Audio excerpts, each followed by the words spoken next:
அஸ்ஸலாமு அலைக்கும் வரஹ்மத்துல்லாஹி வபரகாத்துஹு. தினமும் ஒரு ஹதீஸ்.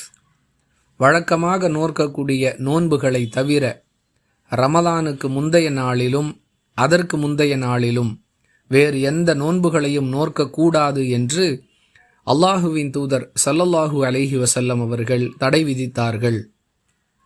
அறிவிப்பவர் அபூ ஹுரைரா ரலியல்லாஹு அன்ஹு. நூல் புகாரி, ஹதீஸ் எண் 1914. அன்பிற்குரிய அல்லாஹுவின் நல்லடியார்களே, ஒருவர் ரமலானுக்கு முந்தைய நாளிலும் அதற்கு முந்தைய நாளிலும் எந்த நோன்புகளையும் நோற்கக்கூடாது.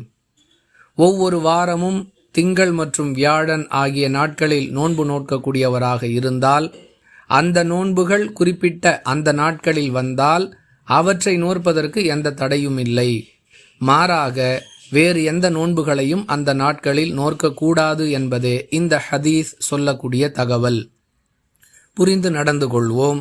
வாஹிரு தஅவானா அனில் ஹம்துலில்லாஹி ரப்பில் ஆலமீன். அஸ்ஸலாமு அலைக்கும் வரஹ்மத்துல்லாஹி வபரகாத்துஹு.